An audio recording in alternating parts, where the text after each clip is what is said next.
Good afternoon, everyone.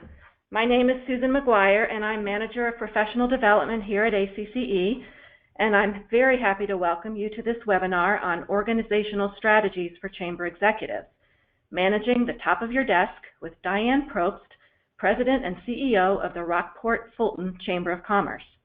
Before I turn the program over to Diane, we have just a few housekeeping notes. First, attendees are in listen-only mode during the webinar to avoid background noise. Second, we will have time for questions at the end of the webinar. If you have any questions, please ask them using the question function of the webinar. The question box is on the lower right-hand corner of your screen. Just type in your question, and I'll read the question to Diane at the end of the presentation. If we run out of time and don't get to all questions, or if you have a question that would be better answered individually offline, we'll get in touch with you directly after the webinar to answer the question. You're also more than welcome to contact Diane directly. She'll have her contact information on a slide at the end of the webinar. And third, this webinar is being recorded and should be up on the ACCE website on the ACC University webpage within the next few days. We'll also have Diane's presentation materials available for download as well. So please look for those on our website within the next few days. Finally, I have downloaded an example of a simple daily checklist handout that Diane will reference during the webinar. To access the checklist, just click on the name of the document under the handout section, just under the questions block of your webinar panel, and you can download it from there. You don't have to download it during the webinar. I'll also have a link to this short handout on the ACCE A to Z webinar page where the webinar recording will be posted. So you can wait to download it then after the webinar if you prefer. The handout is called Short List, Long List. So with that, I'd like to introduce our speaker today. Diane Probst, CCE, has been President and CEO of the Rockport Fulton, Texas Chamber of Commerce for 25 years. During that time, the Chamber has experienced a 117% increase in membership, a 438% increase in membership revenues, and a 373% increase in non-dues revenue. Diane has served on more than 20 boards and organizations in leadership positions, and in 2008 was chairman of the board of Texas Chamber of Commerce Executives. Diane received her BBA from Texas A&M University in College Station. She is also a 1996 graduate of the Institute for Organization Management and received her Certified Chamber Executive, her CCE credential, from ACCE in 2010. That same year, her chamber received its 5-star accreditation award from the U.S. Chamber of Commerce. In July 2015, her chamber was reaccredited with 5 stars. Diane is married to Mike Probst, editor and publisher of the Rockport Pilot newspaper.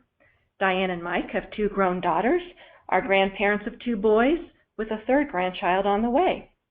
She became an author in June 2014 when she launched her first book, Chamberology.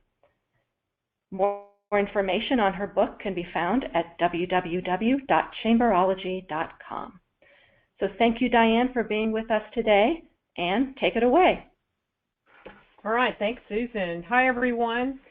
Let's have a little fun this afternoon and sit back and relax and learn some time-saving, some really neat little tips on managing the top of your desk. So let's get started. I recently read an article. A tidy desk can increase your attention span by 167%. Action figures, bamboo plants, dusty old picture frames, piles of paper. No matter what form your desktop clutter takes, it probably is undermining your focus. Working in the chamber, you gotta love it. Seriously, think about it. Our day is so busy. Technology is crazy. It's changing by the minute. Issues arise. Volunteers pop in. Of course, you get a little excitement here and there. You get my point. Things are coming in fast and furious. You're working and managing this chaos as best as you can. My guess is you probably are all working after hours to organize your desk.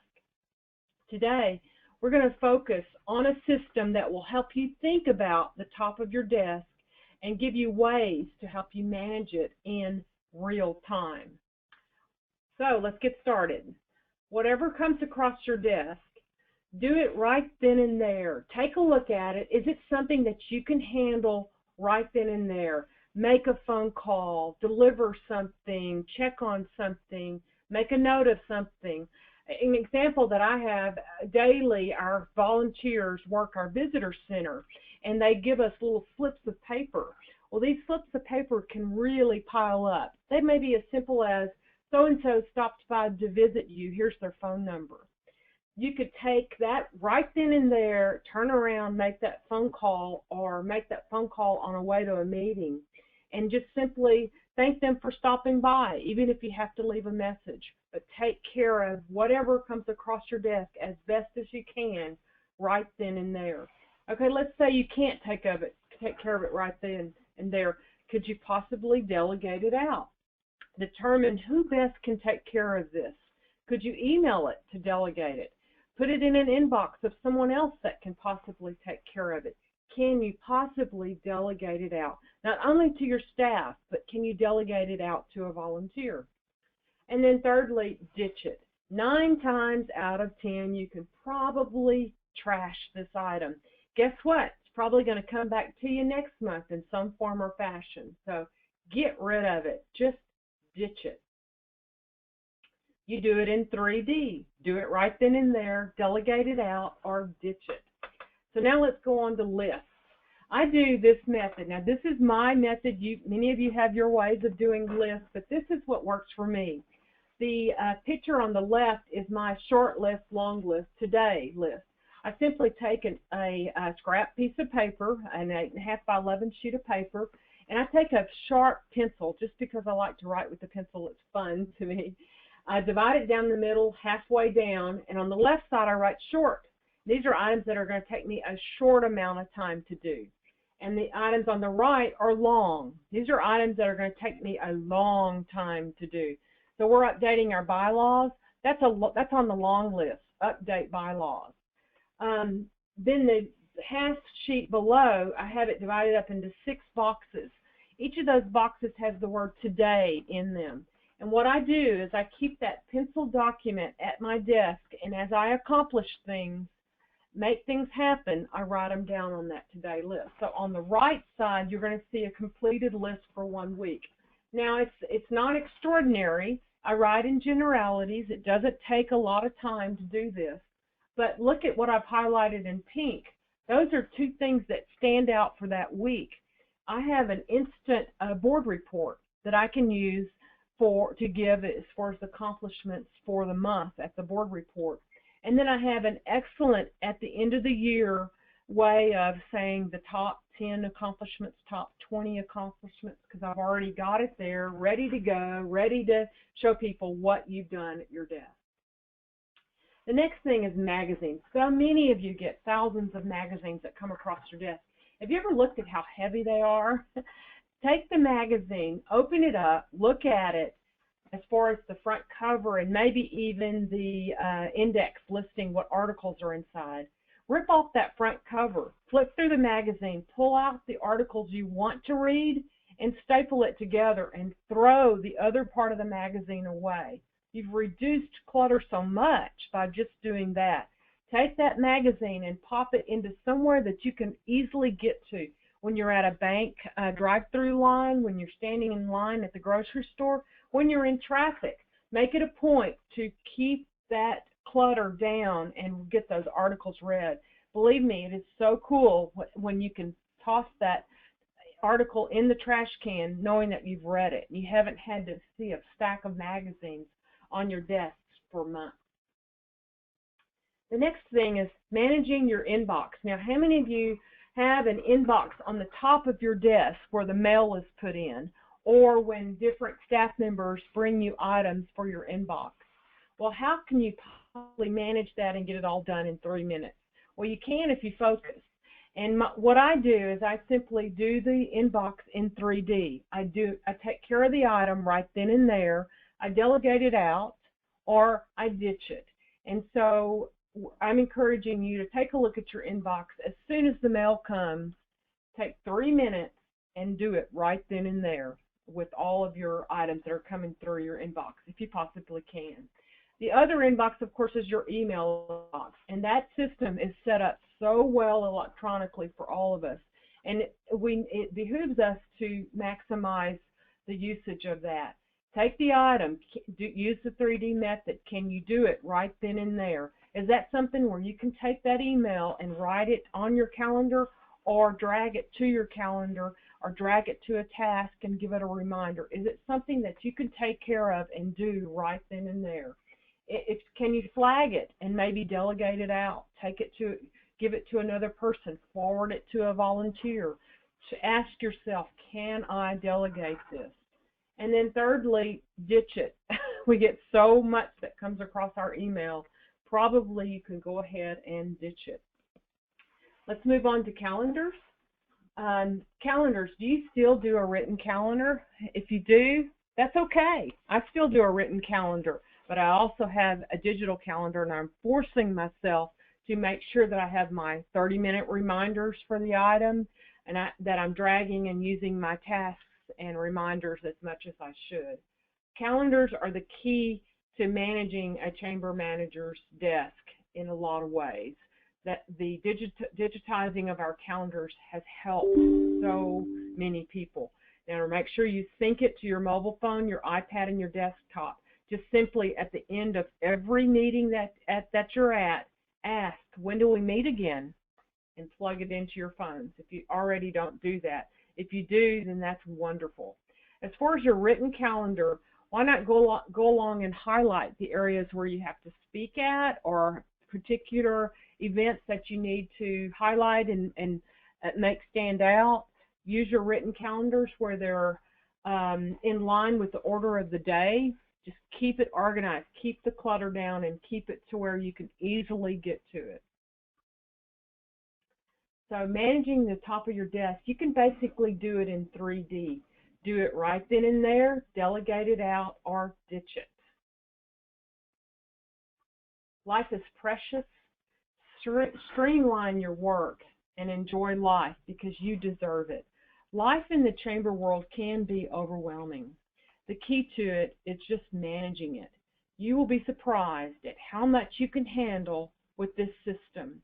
Do it in 3D. You're condensing as you go, you're doing it in real time, and you're managing the top of your desk so that you don't have to do things in the evenings or things on weekends. You're managing and you're making use and maximizing every moment of your time. I'd like to thank Susan for putting together this webinar. She's so great to work with, and you made it really, really simple. So I thank you, Susan. I especially want to thank all of you in the chamber world out there you're just so important to your community, and I just don't think you get thanked enough for what you do. At this time, I'd love to answer any questions if I could. Okay, well, thank you, Diane. If any of you have any questions for Diane about anything in her presentation, or about any other questions you may have about becoming or staying organized on the job, please don't hesitate to use the question box to ask your questions. Again, it's on the right-hand side of your screen, and I will read the questions and then to Diane, and she'll answer them. Diane, the first question I have is, would you just go ahead and review again your short list, long list handout? All right. The short list, you just basically I use a sharpened pencil, and you write your short things that are going to take you a short amount of time on the left, and the things that are going to take you a long amount of time or a long period of time on the right. That's the top half. The bottom half is simply today boxes, and I make sure that as I'm accomplishing things during the day, I put them on that list, because so many times in our offices, there's so many things that it's just sometimes it's even difficult to get them on a list to begin with. But yet we don't turn around and make note of the things that we're doing, and the week goes by and we look at, oh, what did we accomplish? Well, to me, this short list, long list, today list helps me chronicle and record everything that I've accomplished. And then a board report is really simple. You just pull it off of there and you're able to do it. Hey, Diane, here's a follow-up question about the long list part. How do you handle the items on your long list? Do you keep chipping away at them day to day, or do you block out time to get a substantial piece done? I block out time. For example, this year we're doing a retype on our bylaws. So that's going to take me a long time to really review and really go through. And so I kept adding it to my long list, and pretty soon you just get to where, okay, you need to take care of that. So I blocked out 2 hours, and I was able to review them, highlight them, and get them off to our attorney for review. So you just have to block out time. But you'd be surprised, by putting them on that list over and over and over and carrying that forward, you'll eventually get tired of doing that, and you'll get it done. So how do you feel about the gravel versus boulders theory? With your process, do you ever make it to the boulders? We do, because we have to. I think that, let's see, the boulder theory is the bold items are the items that are immediate. I would think the big ticket items. That's what I would interpret it as. Yeah. In our world, we have to get those done, and so you have to just be a manager of your time and allot the time to get that done. And what I like to do is schedule a meeting that gives me a deadline, and then I can backtrack. And I use the Swiss cheese method, where you picture a slice of Swiss cheese and you see all the holes in it, and you're able to sort of whack at it until the whole Swiss cheese is eaten. By placing holes in the project, you're able to get the whole project done. Okay, here's a question about your filing system. What kind of filing system do you use, and how long should various chamber documents be saved? If it's a committee, we use 3 years, and we use strictly digital, and we keep it in a file folder with that particular event or activities named with it, and we only keep it for 3 years. As far as the financials, our filing system is according to our federal IRS regulations. Okay. Diane, how do you handle all the requests from your board members for you to be at their events? They want you there, not your staff. At least in this person's experience. If a board member calls me and wants me there, I'm going to be there. All right. As far as yeah, and sometimes I bring 2 or 3 of my staff. We're just a very active chamber, and we're constantly moving and going, and we want people to want us to be there. Okay, I love this question. Interruptions are time vampires. How do you recommend managing them? I had the same question in my mind. Do you ever block out time where you close your door and you say, I am not answering that email or answering any questions. I'm sitting down and doing this particular work, and then I will open my door and answer the question. I think that is a very good point, Susan. Sometimes you do have to close your door, and I don't think we think about that enough. But what I do is I get my day started with my door closed so that I can have quiet and can concentrate. And then I open it up, and I can handle people that come in and interrupt me. I use the 3-minute method there. I won't talk to anyone no more than 3 minutes. I use the hand closure thing. I stand up at my desk and I walk with them till we go out the door. I stay very conscious of the time. I have a clock sitting right in front of me so that I know that I can sum up what they need and know whether I can help them or who to delegate them to. And then I use the close my hands. Okay, thank you very much. All righty, good.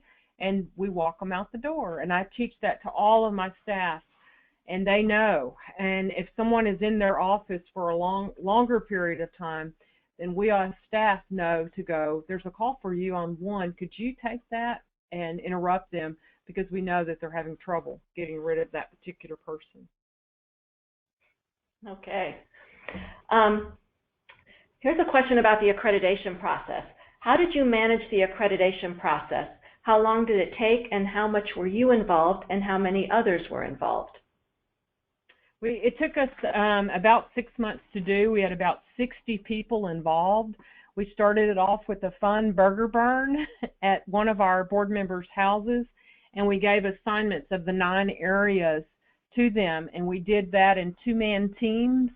And it was prestigious to be a part of the accreditation team, and we encouraged the 2-man teams to go out and get a committee to accomplish their area. So let's say it's financial. Our finance guys went out and got 12 people, and they looked through everything. They built the policy manual. They various things that needed to be checked off on the application. They oversaw, just kind of spearheaded all of that. We gave them a deadline for the board presentation of their particular team's application, and they took it very seriously, and they made a PowerPoint, and they showed what they were going to do, what they did, and what the application was all about, because they wanted people to see how hard they worked. And what it did, it was a great educational tool for our board members, but it really caused camaraderie between our organization. And so it took us 6 months to do that, and we did that for all 9 areas. And what was my involvement? I was all in it. I was everywhere. I liked that kind of stuff, so I was there streamlining, helping, working behind the scenes to pull it through. I did have a staff member do 2 sections of the 9 sections and coordinate those meetings with the volunteers. But as far as the others, I was able to get in there and own it, because you have to really buy into it so that you can show everyone what your chamber is and what your chamber is all about. Okay. We had a follow-up question to the time vampire question, the interruptions. So what do you do if you have an open work environment with no doors? How do you get that work done and manage interruptions? Well, take a look at your office furniture and see if you can put your back to that open door so that you don't have to watch the interruptions. And then you're just going to have to find an hour or so where you can have some quiet time. Do you have a conference room that you can go into, or can you look at possibly a petition, something, because you do have to operate, an organization, so you do have times where you need to concentrate. Yeah, I think that's a challenge. When you do have open work environments, it's great for conferring with colleagues, and lots of work can get done that way, but sometimes you do need to focus on your own work. So that is a challenge, and conference rooms are great things to have, I think, for that. Yeah, breaking off and going into your conference room, yeah. Okay, I think I do not see any more questions. So thank you. Oh, one just popped up. Oh, here's a suggestion. For someone with an open work environment, one of our staff puts a sign up so we know to come back to her if the sign is out. So that's a great idea. Very good. Sure. Of course, we all want to always be welcoming, and in our office, we want an open door policy. We want our relationships with our volunteers. We want them to want to be here, and so that that's just a matter of preference. But managing that time when they're not there, or when you can possibly carve out some quiet time, I think is important for your sanity. All right. Well, thank you, everyone. I think that was all the questions that we had. And thank you, Diane, for your presentation. We really appreciate you sharing your experience, and thank all of you for all of your great ideas and questions. Just a couple things before we sign off. First, remember that the webinar is being recorded, and I will post the recording within the next couple days, and you can find it on the professional development part of our website. So you click on professional development, you hover over ACC University Online, and you click on A to Z webinars, and you'll find it there. I'll have the presentation and Diane's handout as well there. And second, just so you all know, you all will all get CCE credit for your webinar, so that this webinar, so that credit will be tracked for you in your ACC account. And then finally, our next ACC webinar will be in 2 weeks on Thursday, February 18th at 2 p.m. East Coast time, when the Billings Chamber of Commerce will describe its award-winning Chamber of the Future Defining Tomorrow program. So we hope you all will join us then. So thanks again, Diane, for your presentation, and to everyone for your participation and interest. We hope you all have a great afternoon. Bye-bye.